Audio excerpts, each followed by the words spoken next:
Hi everyone, thank you for joining and welcome to the Arts Council Information Clinic for the 2027 Visual Arts Workspace scheme. I'm here with my colleagues Maeve O'Flaherty and Emma O'Neill-O'Leary, part of the Visual Arts team, and I'm Justine Harrington, the assistant with Visual Arts. This information clinic is going to be recorded and it's available afterwards on the Arts Council YouTube channel and available funding page on the Arts Council website.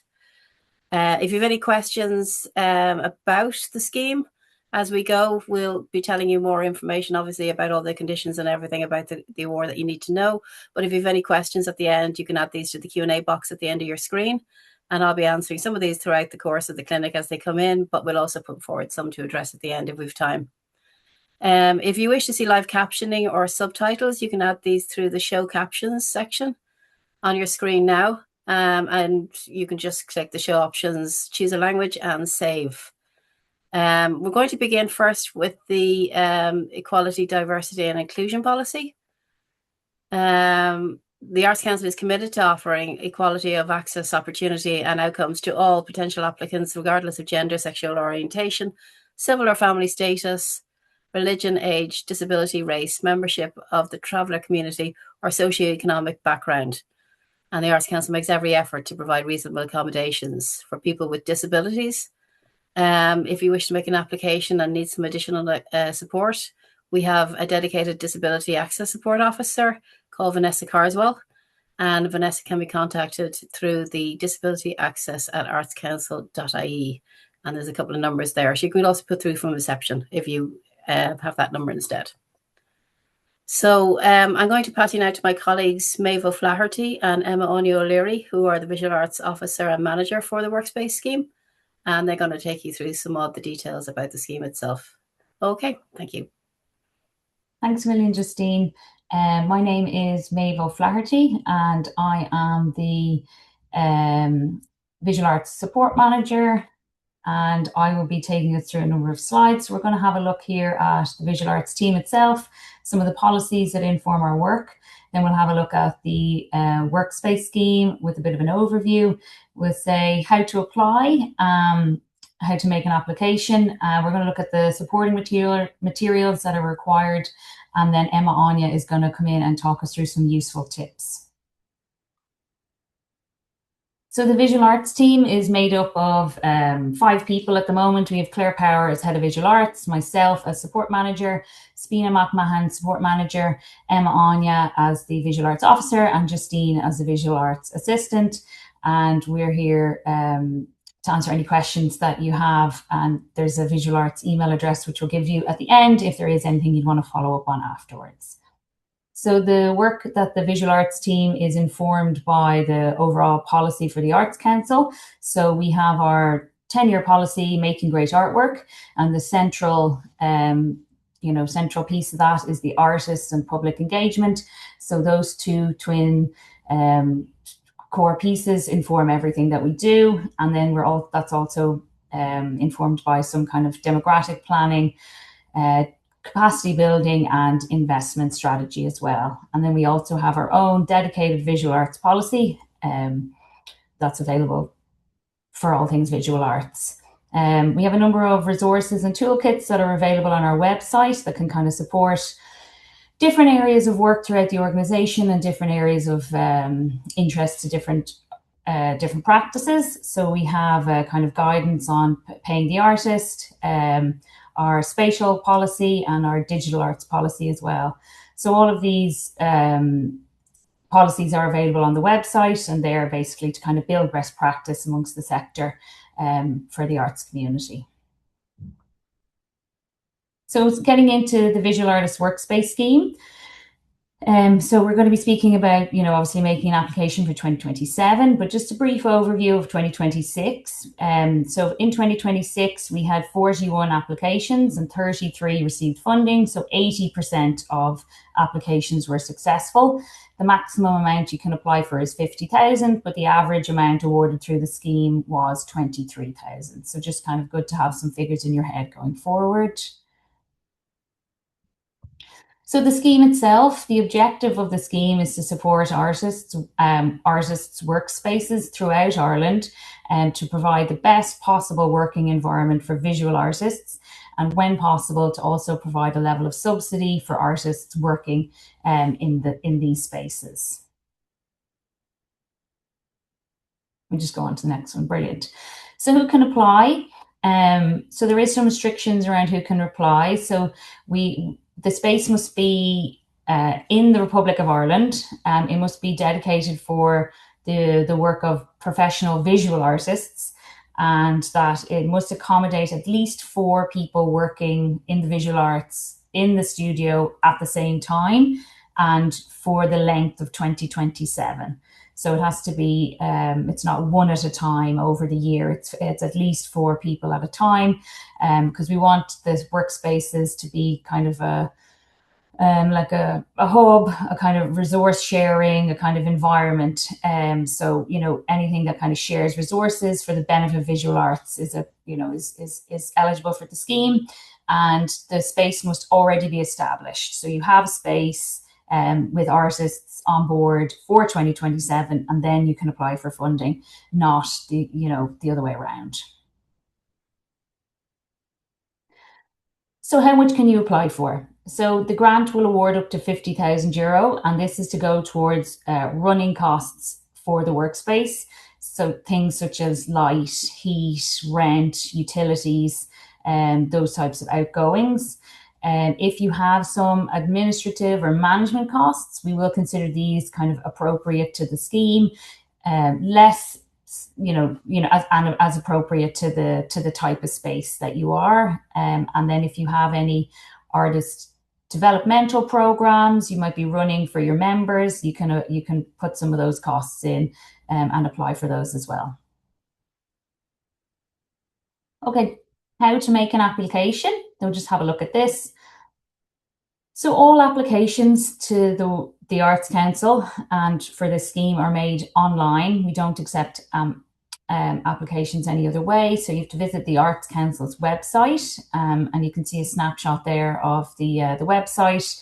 There's a section under applying for funding, and in order to make an application, you must be registered with the Arts Council. So as we kind of noted there, the applications are only open to organizations and groups to make an application, so not to individuals. So you actually have to have registered with the Arts Council as an organization with your unique ARN number in order to make an application as a group. So you may have one for your individual, but you'll also need one as your group name in order to make an application to the Workspace scheme. So that's just something to be aware of, because that can kind of catch people out. And then once you have made that registration once, you'll be assigned your own ARN number, and that will stick with you. And you'll have that for subsequent years if you want to make another application. So once you've basically gone onto the website, you've registered, you can basically download the application form, and you'll see the application guidelines, and that will contain all of this information that we're talking about today. And then what we will be looking at once you submit your application is the assessment criteria. So we'll be looking at 3 areas, and we'll be assessing your application into 3 areas. So it'll be support of member artists, how the project meets the objectives and the priorities of the scheme, which we touched on, but we'll go through again, and the feasibility of what you've put forward. So in terms of support of member artists, what we're looking for is that you provide high quality artistic support for your members in order for them to focus on their practice. This could be facilities, studio space, light, heat. It could be, things like a dark room, a print room, a project space. We're quite open to, the range of practices that are out there. So all spaces could be different and could have very specific supports and facilities to support their members. So you tell us how you provide artistic support for your members. And then also, if you do have any developmental programs, you might be running kind of like kind of talks or kind of webinars or kind of get-togethers online or in person. And if you do have any of those, you can let us know. You can include that in your application, and that we consider that a kind of developmental support for your members. We'll also be looking at how you show the quality of what you do. So basically, we want to see images. We want to see your space, images of the space itself, of any resources, any supporting materials. So anything that you kind of do, we want to see you put that forward so that we can see how you support what you do and how you show the quality of what you propose. And then if you have any diversity or inclusion policies, put that forward as well, or any steps that you're taking to be mindful of in this area. You know, that you have in place, you can let us know about that as well, and we take that into consideration when we're looking at the assessment criteria under the support of member artists. So the second assessment criteria, meeting the objectives and the priorities of the scheme.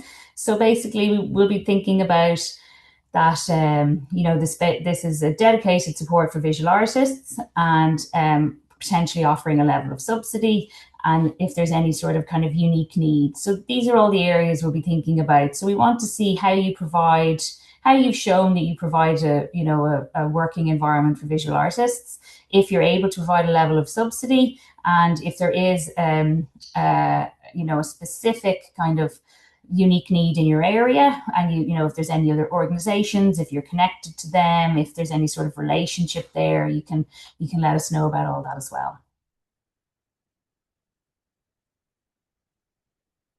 And finally, we have feasibility.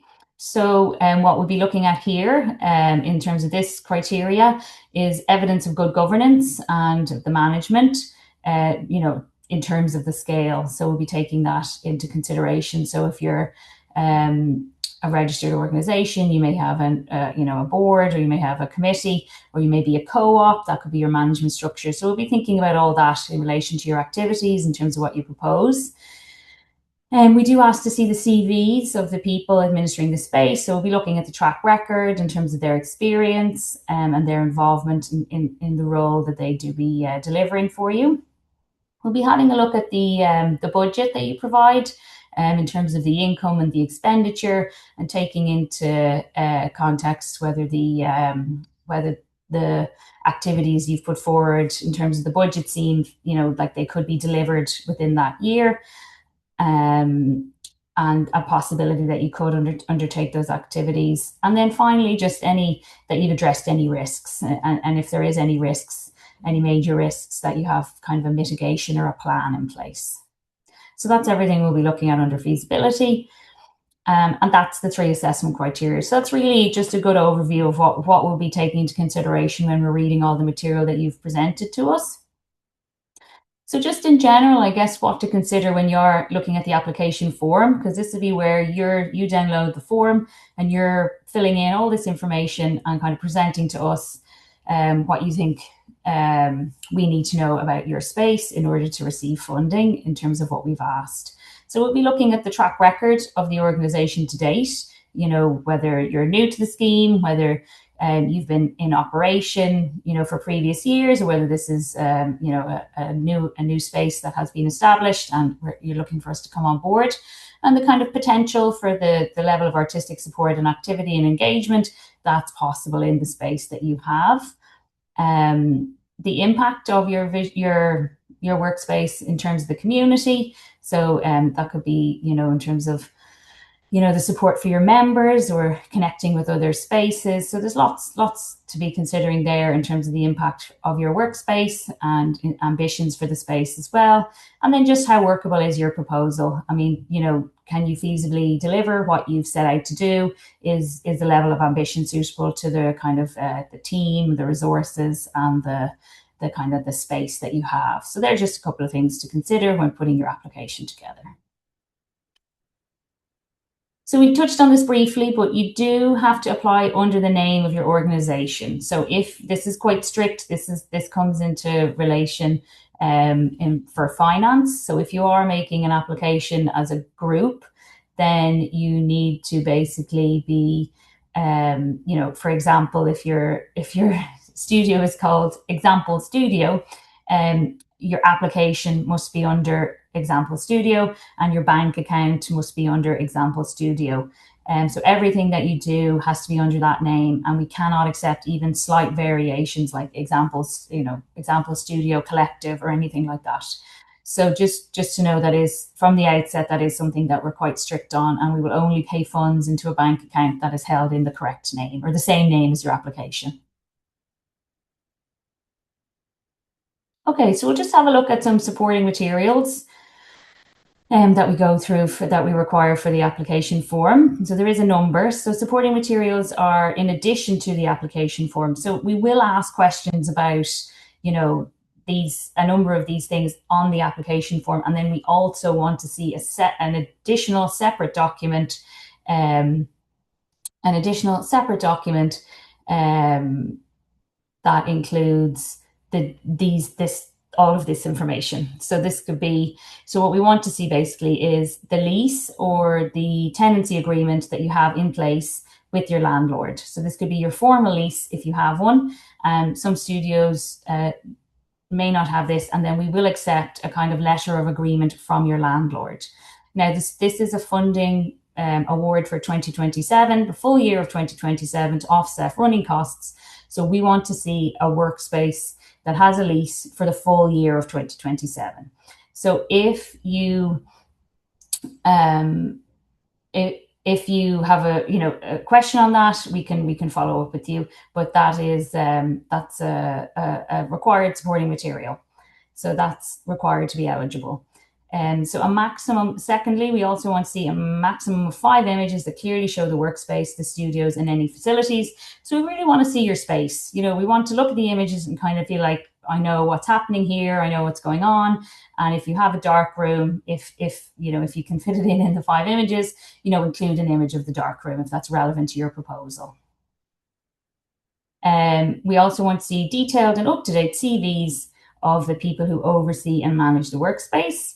And then we'd like to see just a list of names of the member artists, and or short bios.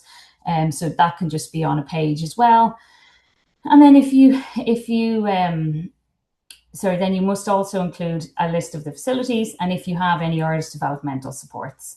So there's 1, 2, 3, 4, 5 required supporting materials that you have to submit with the proposal. And if any of those are missing in entirety, we will not be able to assess your application. So it's really important that all the supporting material is included within the proposal and uploaded with your application before the deadline. Okay, yeah, so I think we went through some of this. So required or mandatory has to be uploaded for it to be considered for an assessment. You can upload as a single supporting document with a contents list, but you can also upload as separate files. If you are linking to any sort of video documentation, we only accept YouTube or Vimeo. And then if you are, when you're sending images of work, we don't accept, websites or file sharing sites or social media platforms. So it has to be files uploaded that we can kind of download on our end. So that's something to be aware of as well. Okay, so Justine touched on the disability access costs at the beginning, and just to bring your attention to it again, as it's a key area for the Arts Council at the moment in terms of possible supports. So we, in addition to the maximum amount that you can apply for on the scheme, you can also include costs that are for disability access. When it says personal, it means personal to the organisation. So kind of for members for the organisation. This scheme does not support public access public access costs because we don't do public facing costs. So if you just think about it, members access supports, you can include some of those costs as well. And if you do have those costs you'd like to request, we do need a separate form just outlining what those costs are in a separate document.